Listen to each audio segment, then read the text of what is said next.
Magandang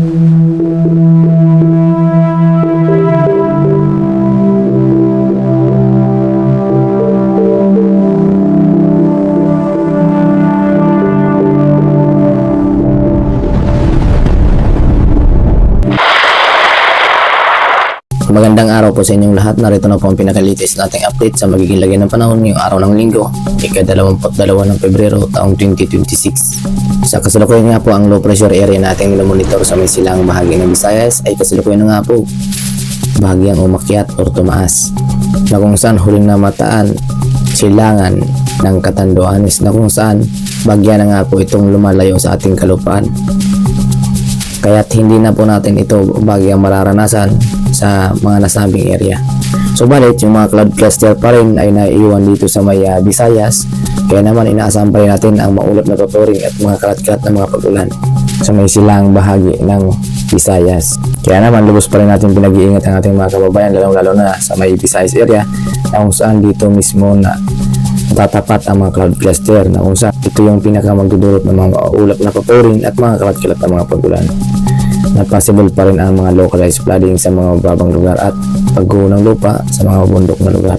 Samantala, bukod nga rito sa low pressure area natin monitor sa loob ng ating Philippine Area of Responsibility, may panibago tayong low pressure area na namumuo sa boundaries ng ating Philippine Area of Responsibility, na kung saan ito yung pinakabagong low pressure area. So sa kasalukuyan, mababa ang tsansa na maging ganap na bagyo itong nasa boundary ng ating Philippine Area of Responsibility na isang low pressure area, na kung saan inaasahan din natin ito ay malulusaw lang din. Samantala, yung low pressure area sa may silang bahagi ng Mindanao ay nanatili pa rin o bahagya na nga itong lumalapit sa may silang bahagi ng Mindanao, na kung saan mas lumalawak nga ito ang sakop nito ng mga hangin. Kaya manatili pa rin maging alerto sa mga posibleng pagbabago sa magiging lagi ng ating panahon, na kung saan magdudulot nga rin ito ng mga localized thunderstorm, lalong-lalo na dito sa may Mindanao na ating mararanasan, na kung saan associated ito sa hanging easterlies o mainit na panahon na siyang nanggagaling naman sa dagat Pasipiko. Samantala, para sa magiging kaalaman ng ating mga kababayan, at kung sakali man na lumakas pa itong low pressure area na nasa loob ng ating Philippine Area of Responsibility at maging ganap na bagyo, ay papangalanan po natin ito sa local name na Bagyong Kaloy, ang pangatlong bagyo na posibleng mabuo. Kaya naman maging alerto lang po sa mga panibagong update natin ilalabas. At para naman sa magiging lagay ng ating panahon dito sa Luzon, dahil pa nga po sa epekto ng hanging amihan na siyang nakaka-apekto naman sa may silang bahagi ng Luzon, inaasahan pa rin natin na ang mga light rains or may hinang mga pag-ambon dulot nitong hanging amihan na may sinasamahan ng bagyang maulap na tuturing. Ngunit makakaranas po tayo ng maliwalas na panahon sa umaga, na kung saan inaasahan nga po natin ang mainit na temperatura, lalong-lalo na nga rin po dito sa may area ng Lawag. At sa kasalukuyan nga po, wala po tayong inaasahan dito sa Luzon na malakas na mga pag-ulan. Kaya naman, ang inaasahan po natin ng mga light rains dito po sa area ng Cagayan Valley Region, Isabela, Aurora, Quirino at Quezon. Samantalang sa mga labing bahagi ng Luzon ay inaasahan po natin magiging improving weather na po tayo. So wala na po tayong inaasahan na maulap na tuturing at mga kalat-kalat na mga pag-ulan. Dito po yan sa area ng Lawag o sa area ng Ilocos Norte, Apayao, Abra, Ilocos Sur, Mountain Province, Kalinga, Benguet, La Union, Pangasinan, Zambales, Tarlac, Pampanga, Nueva Ecija, Bulacan, Bataan, Cavite, including Metro Manila, Laguna, Batangas, Marinduque, Romblon, Oriental Mindoro, Occidental Mindoro, kabilang ang Palawan, ang siyang makakaranas na po ng improving weather. Siyang inaasahan natin. Inaasahan po natin makakaranas ng mainit na temperatura.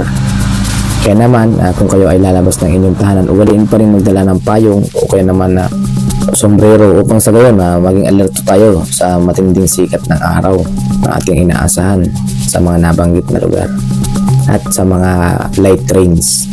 Samantala, para naman sa magiging lagay pa ng panahon dito sa Visayas, dahil pa nga rin sa trap or mga cloud cluster na naiiwan itong low pressure area, inaasahan pa rin natin na siyang magdudulot nito ng mga maulap na papurin at mga kalat-kalat pa rin ng mga pag-ulan dito sa may area ng Northern Samar, Eastern Samar, Biliran, Leyte.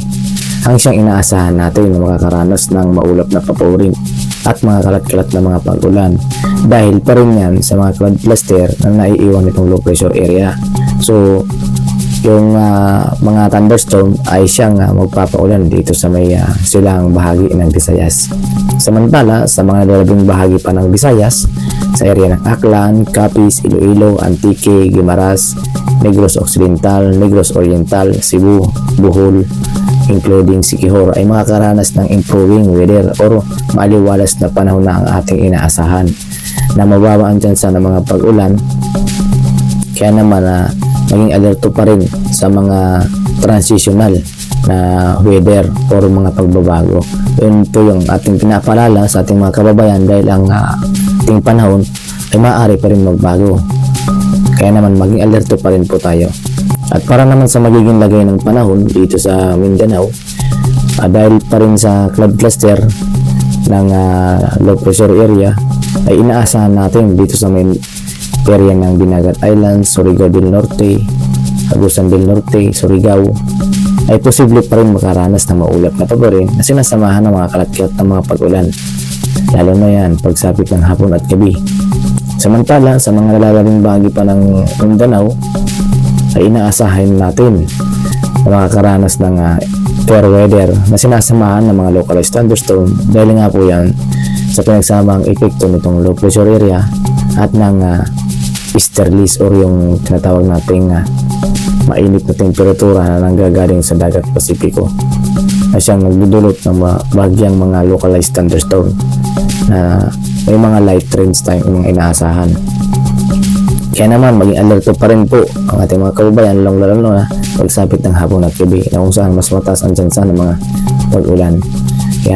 Kaya dito sa area ng Tawi-Tawi, Sulu, Basilan, Zamboanga del Norte, Osamis Occidental, Lanao del Norte, Lanao del Sur, Cotabato, Maguindanao, Sultan Kudarat, South Cotabato, Sarangani ay inaasa natin na maging alerto pa rin sa mga biglaang localized thunderstorm natin inaasahan, including dito sa may Davao region. Upang sa gayon, kaiwas po tayo sa mga biglaang buhos ng mga pag-ulan, lalo na pagsapit ng hapon at gabi. At para naman sa magiging lagay ng ating panahon dito sa ating karagatan, sa kasalukuyan nga po, wala po tayo nakataas na gale warning sa kahit anong baybayin ng ating karagatan.